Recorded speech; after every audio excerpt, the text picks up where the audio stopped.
प्रियादासी से संतों ने आग्रह किया कि आप ब्रज परिक्रमा करें और हम लोग आपके साथ रहेंगे। और वो परिक्रमा जैसे आजकल लोग आजकल तो वाहनों से भी परिक्रमा करते हैं, पर वो ठीक नहीं है। परिक्रमा तो पैदल होनी चाहिए और मर्यादा से होनी चाहिए। पर हम लोगों के पास समय रहता नहीं, तो निश्चित करते हैं कि महीना भर में पूरी करेंगे, 40 दिन में पूरी करेंगे, 30 दिन में पूरी करेंगे। पर प्रियादासी ने और संतों ने निश्चय किया कि हम लोग समय की बाध्यता नहीं रखेंगे, चाहे भले ही हमको 4, 6, 8 महीने में हो पूरी, आनंद से परिक्रमा करेंगे। जहाँ जिस गांव में ब्रज के मन लग गया वहीं कथा कीर्तन किए, और जब तक लोगों ने कहा महाराज अब यहीं विराजो तब तक विराजे, जब इच्छा हुई तब आगे बढ़ गए। तो ब्रज परिक्रमा में होडल आता है। आज भी वह ठाकुर जी है, निम्बार्क संप्रदाय का स्थान है, और आज भी ठाकुर जी विराजमान हैं, जहाँ की घटना इसमें लिखी हुई है। उस समय वहां स्थान के महंत थे श्री लालदास जी महाराज। प्रियादास जी महाराज संतों के साथ परिक्रमा करते हुए होडल पहुंचे। बड़े प्यारे ठाकुर जी हैं, आप कभी जाकर होडल दर्शन करना। जिन ठाकुर जी की घटना है वो भी आज भी बैठे हैं, जिन गोविंद देव जी की घटना है वो भी आज जयपुर में बैठे हैं। तो वहां के महंत पद पर विराजमान थे श्री लालदास जी महाराज। बड़े प्रेमी थे, जन सेवी अनन्य रसवंता, बड़े संत सेवी थे वो। उन्होंने कहा अब तो हम आप लोगों को जब तक पूरी भक्तमाल की कथा नहीं होगी जाने ही नहीं देंगे। क्यों, वो रोज कथा कहते थे क्रम से। अब कथा होने लगी। भक्तमाल की कथा में संत सेवा की महिमा खूब आती है, और जब संत सेवा की महिमा आती तो किसी न किसी प्रेमी के मन में तो भाव जगता ही है कि हम संत सेवा करें। तो अपने आप भक्तमाल की कथा लंबे समय जहां होने लग जाएगी वहां भोज भंडारे उत्सव अपने आप शुरू हो जाते हैं। ऐसा कुछ चमत्कार होता है इस कथा का, हमने तो अनेकों जगह देखा है। आपको सुनकर आश्चर्य होगा, एक गांव में, नर्मदा क्षेत्र के एक गांव में कथा हो रही थी, भक्तमाल की कथा, एक महान संत के आश्रय में। बड़ी भारी उपस्थिति थी जनता की चोली गांव में। अब वहां एक प्रश्न खड़ा हुआ कि भाई इतना बड़ा उत्सव हुआ है तो साधु तो वृंदावन से खूब आए हैं, लेकिन एक बड़ा भंडारा होना चाहिए, खूब बड़ा, सब श्रोताओं को चकाचक जिमाया जाए, प्रसाद पवाया जाए। लेकिन गांव के लोग इतने समर्थ नहीं थे कि वो इतनी बड़ी व्यवस्था जुटा सकते थे। साधु साई सबका, यहां तो आप लोगों ने बहुत अच्छी व्यवस्था कर रखी है। हमारे लिए कभी जीवन में भगवान की दया से, गुरुजनों की कृपा से कहीं कोई असुविधा न कहीं कोई अव्यवस्था आज तक हुई है। क्यों? इसलिए नहीं हुई कि असुविधा और अव्यवस्था ये मन में होती है, और मन से इसको निकाल दो तो न कहीं असुविधा होगी न कहीं अव्यवस्था होगी। आपको सुनकर शायद विश्वास न हो, राजस्थान की भयंकर गर्मी, दिन की लपट लगे झुलस जाएगा मुख, और ऐसी भयंकर गर्मी में कई साल हो चुके हैं। एक बटवृक्ष के नीचे ही विश्राम था, और बटवृक्ष के नीचे ही कथा थी, न पंडाल था न कुछ नहीं।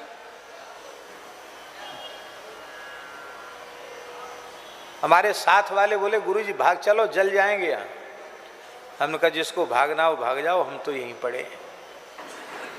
एक तखत पर बैठ के कथा कह देते, एक तखत था उस पर लेट जाते, और लाल लाल मुंह के चेंटा बट के ऊपर, और वो सब गिरते, वो काटते शरीर में, जहां काटते वहीं जख्म कर देते। अपनी बनाओ खाओ व्यवस्था, यही थी व्यवस्था।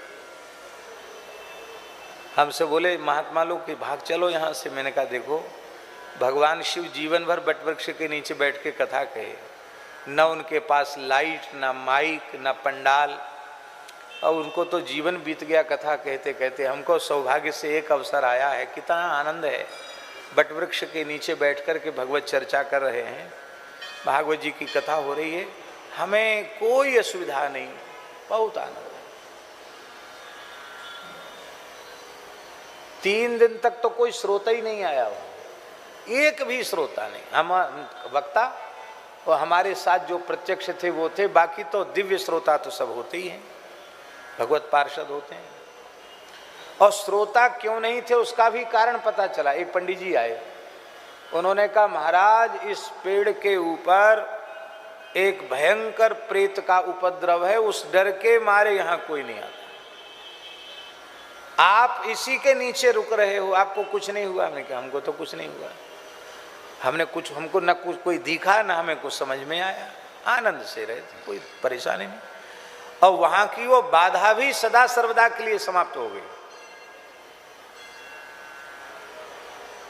तो मन में असुविधा, व्यवस्था घुसेड़ लोगे तो चाहे जितनी व्यवस्था होगी वहां भी कोई ना कोई व्यवस्था आ जाएगी। और मन से इन शब्दों को निकाल दो तो सब जगह सुविधा है, सब जगह व्यवस्था है। प्रतिकूलता तो मन की है ना, मन की प्रतिकूलता निकाल दो तो सब जगह अनुकूलता है।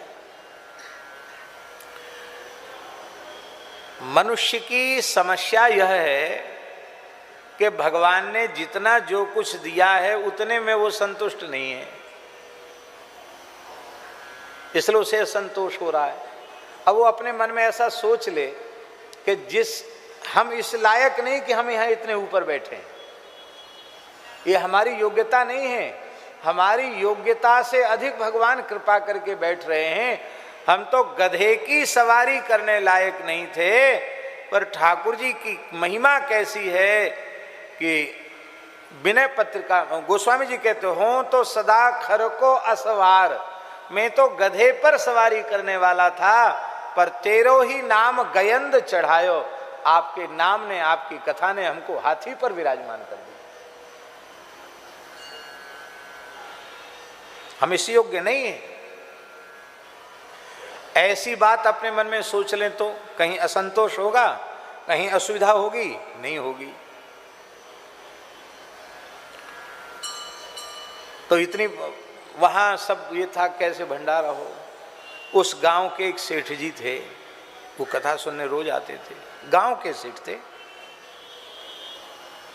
वो आए अपने आप मेरे पास, बोले महाराज जी मेरे मन में बड़ा भाव जग रहा है कि आखिरी भंडारा होना चाहिए, बढ़िया, गांव में चर्चा तो हो रही है और मेरे से तो किसी ने कुछ कहा नहीं है, और मेरे मन में भाव जग रहा है कि भंडारा बढ़िया होना चाहिए। बस एक बात है, हमारी इच्छा है कि आप जितने वृंदावन से साधु आए सबके चरण हमारे घर पे पड़ जाएं। हमें बड़ी खुशी हुई कि चलो एक समस्या का समाधान हुआ।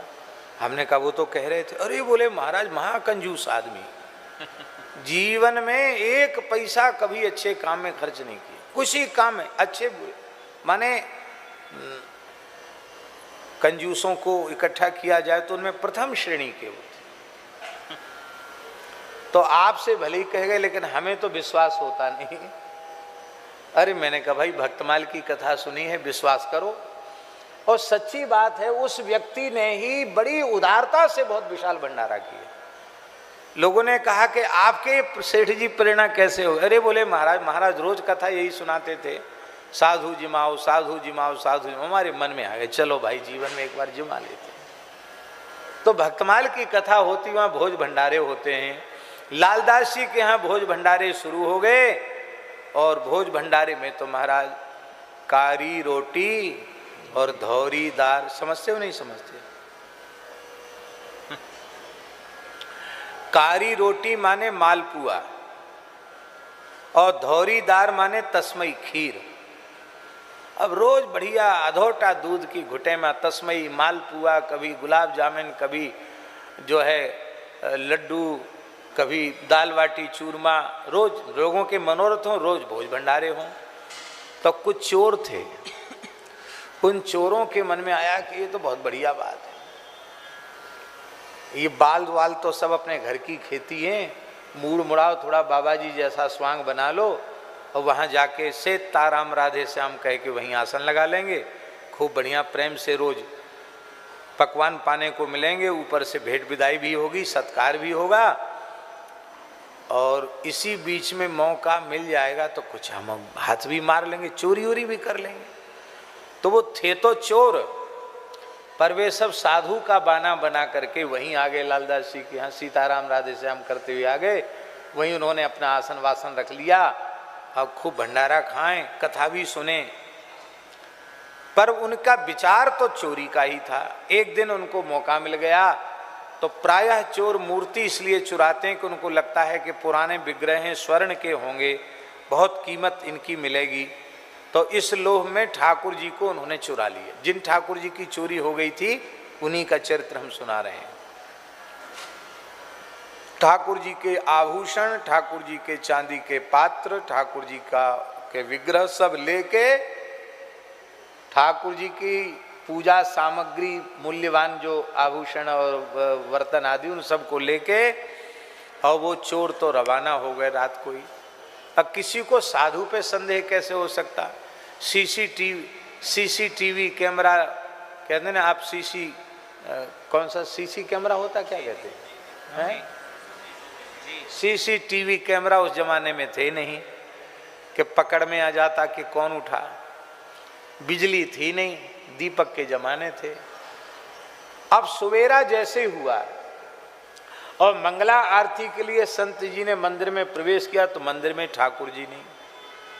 हाहाकार मच गया। इतने पुराने ठाकुर जी चले गए, राधा कृष्ण भगवान के विग्रह, इतने पुराने ठाकुर जी चले गए। सब रोने लगे। लालदास जी तो पछाड़ खा के गिर गए, रोने लगे।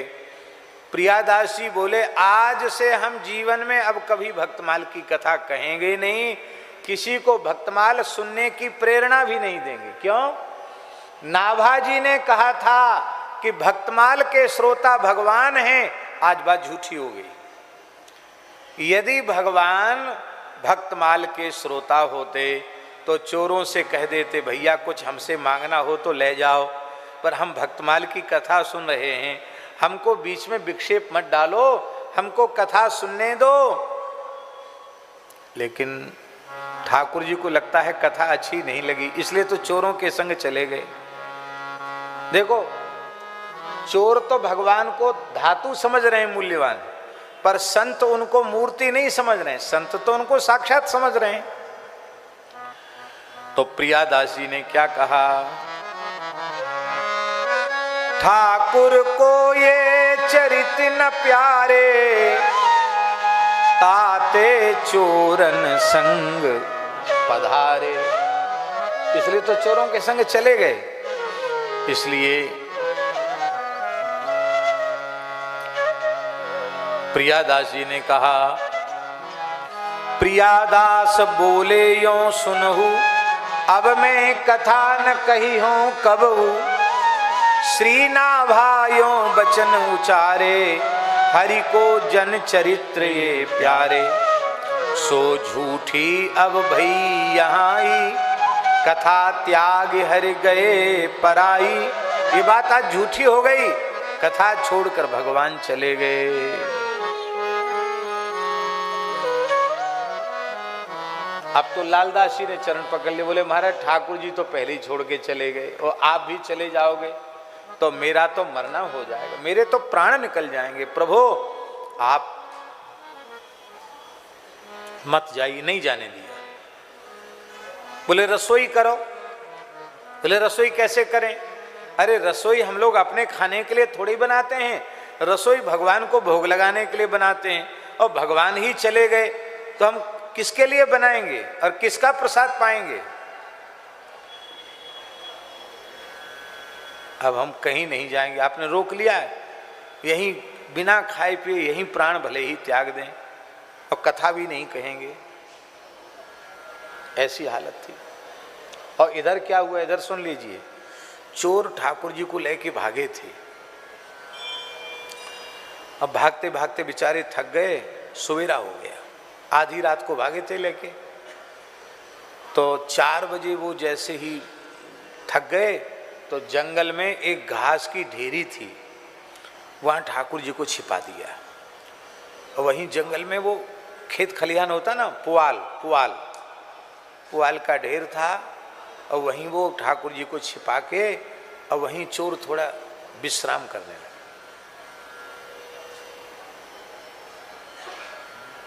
चार थे चोर, चार,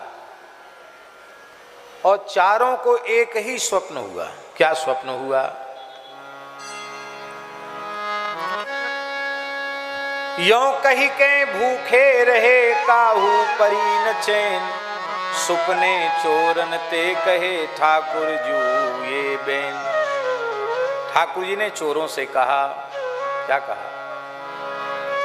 मोही जहां को तह करियावो, ना तर तुम बहुत दुख पाओ। हमको जहां से लाए हो वहीं भेज दो, नहीं तो तुम्हें बहुत कष्ट मिलेगा। एक दुख तो ये है कि इतने संत रो रहे हैं मेरे लिए, और दूसरा बड़ा दुख की बात ये है कि हमारी कथा छूट रही है। तो संध्या को कथा होती है, हमारी कथा आज की छूटे नहीं, उसके पहले हमको पहुंचाया वहां, और नहीं तो तुम सबका हम सर्वनाश कर देंगे। दोहरे दुख परे हैं हम पर, चौहरे दुख डारूंगो तुम पर। और सबको ठाकुर जी ने सपने में डांट लगाई, तो सब चोर उठे घबरा करके। थे तो सब संत वेश में। और उन्होंने एक दूसरे से कहा, भैया तुम्हें कुछ दिखा? बोले तुम्हें कुछ दिखा, तुम्हें कुछ दिखा, तुम्हें कुछ दिखा? बोले हाँ। ऐसे ऐसे भगवान लाल लाल आंख करके बोल रहे कि जल्दी पहुंचाओ, नहीं तो तुम्हारा सर्वनाश कर देंगे। भैया हमको ये दिखा, हमको भी यही दिखा, हमको भी यही दिखा। अब चोर घबरा के बोले चलो ठाकुर जी को लेके। तो चोर लेके तो आए थे ऐसे ही बांध बूंद के, पर ठाकुर जी साक्षात है, उनकी भावना हो गई। उन्होंने बढ़िया विमान बनाया और विमान में ठाकुर जी को विराजमान किया, और गाते बजाते हुए वो चले। तो दिन में रसोई तो बनी नहीं थी, साधु सब रो रहे थे बैठे बैठे। और शाम को 4 बजे के समय, कथा का समय, जैसे वो कथा हो रही ऐसी कथा का समय था, उसी समय 2 ब्राह्मण देवता आए। कहा महाराज आप लोग क्यों रो रहे हो? जल्दी से खोल करताल उठाओ, झांझ मंजीरा उठाओ, अगवानी करो। बोले किसकी? कहते चोर तिहारे ठाकुर ल्यावत, चोर तिहारे ठाकुर ल्यावत, नाचत गावत बजवत आवत, नाचत गावत बजवत आवत। अरे बोले चोर जो हैं वो ठाकुर जी को लेके आ रहे हैं, नाचते गाते कीर्तन करते हुए ला रहे हैं। अब तो इधर से संतों में बड़ा उल्लास, जान में जान आ गई, और सबने अपने खोल करताल उठाए, और यहां से भी कीर्तन करते हुए चले। उधर से वो कीर्तन करते हुए आ रहे, इधर से ये लोग कीर्तन करते हुए चले, और ठाकुर जी की शोभा यात्रा के सहित ठाकुर जी को मंदिर में विराजमान किया। और चोरों ने अपना स्वप्न सुनाया और रो करके कहा हम तो चोर हैं, हमने इतने दिन जो भक्तमाल की कथा सुनी फिर भी हमारे जीवन में परिवर्तन नहीं आया, पर अब परिवर्तन आ गया। क्या परिवर्तन आ गया? बोले अभी तक तो हम नकली साधु बने थे, पर अब हमें असली साधु बना दो। सब कुछ अर्पित कर दिया और शरीर संसार की आसक्ति ममता को छोड़कर वे सच्चे विरक्त साधु हो गए और सदा सर्वदा के लिए वहीं बस गए। बोलो भक्त वत्सल भगवान की जय। ये कथा चोर को भी संत बनाने वाली कथा है, जीवन की सारी बुराइयों को समाप्त कर देने वाली कथा है। और आज भी वे ठाकुर जी होटल में बैठे हैं, आपकी इच्छा हो तो आप भी दर्शन करके आओ। जिन ठाकुर जी की घटना है वो विराजे हैं। मंदिर में प्रभु को पधरायो, बहुमंगल उत्सव करवायो, भक्तमाल की कथा सुहाई, नाम कीर्तन सहित कहाई। अब तो सबको विश्वास हो गया। प्रियादास जी ने अपने वचन वापस लिए, बोले प्रभु हमने दुखी होकर बहुत कुछ कह दिया था, अब पक्का विश्वास हो गया कि आप भक्तमाल के श्रोता हैं। आप ठीक कथा सुनने के समय इतनी दूर जाकर भी लौट के आ गए, इसलिए आप पक्के श्रोता हैं कथा।